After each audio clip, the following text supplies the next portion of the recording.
Assalamualaikum. Kali ini saya nak kongsikan 10 cara kita boleh tunjukkan rasa bersyukur pada orang yang kita sayangi.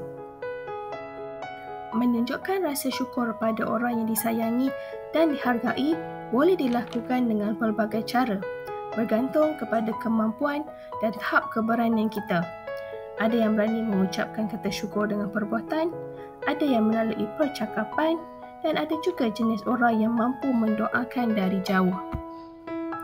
Jom lihat 10 cara versi saya untuk menunjukkan rasa syukur pada orang yang disayangi agar mereka mengetahui bahawa kita menghargai mereka dan berterima kasih atas apa yang mereka lakukan kepada kita.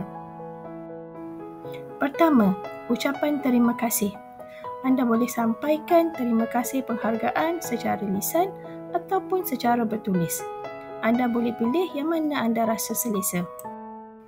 Kedua, aksi tindakan. Anda boleh beri bantuan secara praktikal, iaitu memberi sokongan apabila orang yang disayangi memerlukan pertolongan. Dan kedua, anda boleh lakukan kebaikan kecil. Lakukan tindakan kecil seperti memberi hadiah ataupun menyediakan makanan istimewa buat mereka yang anda sayangi. Ketiga, memberikan hadiah dan cenderamata. Hadiah ini lebih bersifat personal. Anda boleh berikan hadiah yang dianggap berharga oleh anda dan juga penerima. Contohnya seperti buku, barang-barang yang digemari atau koleksi yang bernilai sentimental.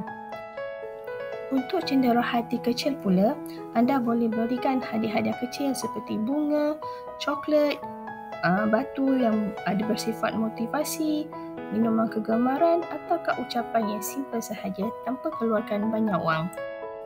Keempat, ucapkan kata-kata pujian. Pujian adalah ikhlas. Ringankan mulut memberikan pujian yang tulus tentang perkara-perkara yang anda hargai tentang mereka. Ini membantu mereka untuk merasai lebih dihargai. Kelima, menghargai usaha. Kita memberi penghargaan secara terbuka kepada orang yang kita hormati atau sayang.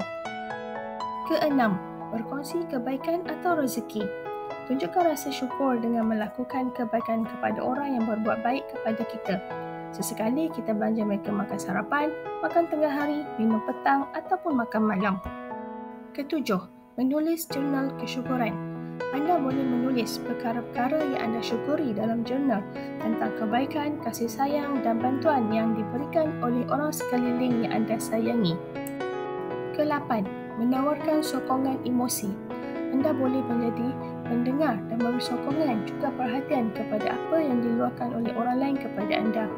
Pada waktu kehadiran dan sokongan moral seperti ini adalah hadiah yang paling berharga di waktu-waktu sukar. Kesembilan, berusaha memberi yang terbaik. Ini boleh dianggap sebagai penghargaan yang tidak dinyatakan secara langsung tapi sangat dihargai. Kita seperti bertekad pada diri untuk membantu jika mereka memerlukan bantuan. Ke-10, menghargai masa bersama. Luangkan masa berkualiti bersama orang-orang yang anda hargai. Ini termasuk berkumpul untuk makan malam, bercuti ataupun meluangkan masa berbual. Menunjukkan rasa bersyukur bukan hanya tentang mengungkapkan terima kasih, tetapi juga melalui tindakan yang mencerminkan penghargaan dan menghargai hubungan yang ada. Lakukan dan tunjukkan rasa syukur pada orang yang disayangi secara konsisten yang mampu memperkuatkan hubungan.